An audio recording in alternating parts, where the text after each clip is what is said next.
Ay, kunwari wala muna kayo. Eh, dun sila. Galapitan natin sila. Okay. Hindi ko rin mga busy kami ng mga students. Oo. Sige. Meron tong isa dapat. Balita sa radyong mga mukhang sira. Nandito po tayo ngayon sa park ng St. John kung saan nakalapit tayo sa Kalumpit Water District. Ngayon, mag-interview tayo ng mga tao or mga individual kung gaano sila or kung ano yung pinaka-highest na ano nila kung gaano sila or kung ilang beses silang tumae sa isang araw. So ngayon, nakikita natin ito si Kuya. Kuya! Para hold up na to. Kuya, ilang beses ka po tumatay sa isang araw or maano nyo, pinaka-highest strike? Highest strike? Depende sa atin. Baboy ng tanong nakakaiyo. Pwede ka. Sorry.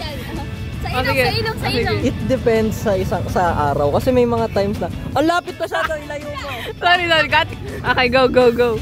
It depends sa araw kasi may mga times na sadyang umaatake ang aking amoeba. Pero may mga times na ang hirap ilabas ng sama ng loob mo. Kaya ayun, thinking ko na lang siya. Okay lang yan, Kuya. Cheer up. Ngayon, so magkapasalamat kami sa iyo. Meron po kami pa-premium sa inyo dahil sumagot kayo. Ito po. Ngayon, so next natin is dito po, maghanap po tayo ng mga individual. Ito. Wala pa si Jan. Ayaw niya daw.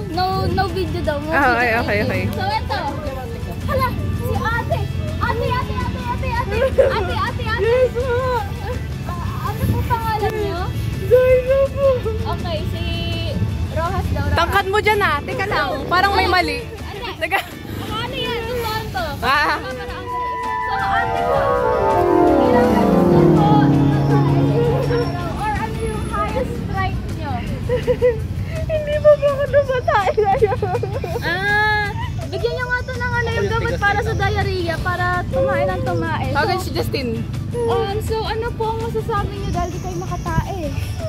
Ang sakit na po sa pantog. Di ba sa ihi yung pantog? Teka.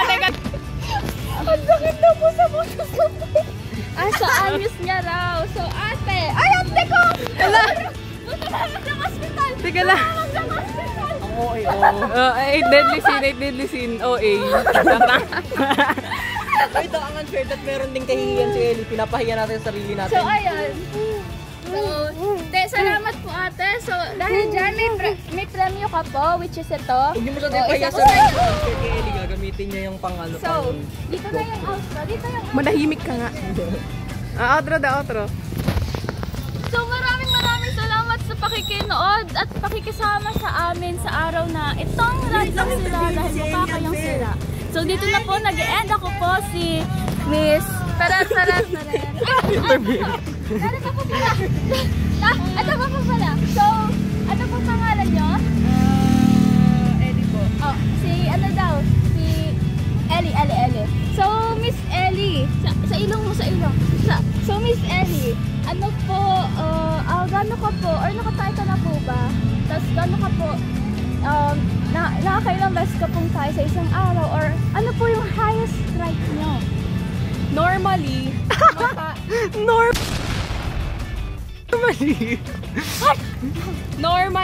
tumatay ako sa isang araw ng 2 times. Okay. Ngayon, nakakatae na ako ng isang time. So, siguro, hindi pa ako nakakatae ng pangalawang time. So, natatay na ako ngayon. Kaya, sample nga po. Ay, hindi, joke lang. pagod. Pagod. Ayan. Bigyan ko kayo ng proof. Wala! Joke lang, hindi po Maraming salamat. Highest strike ko. Highest strike ko. Siguro, 7. Ay, grabe. Palakpakan. Paano ko papalak? We're so proud of you dahil dyan may malaki kang premyo at ito yun. So dito na po tayo nag-e-end mga katae strike. So, ako nga po pala si Miss Ferrer. So dito na po nag-e-end ang radyo ng mga mukhang Kalokohan. sira. End na ba? End na ba? End na ba? Ano ba to? Ano? Transition. Transition. 1, 2, 3. Eh!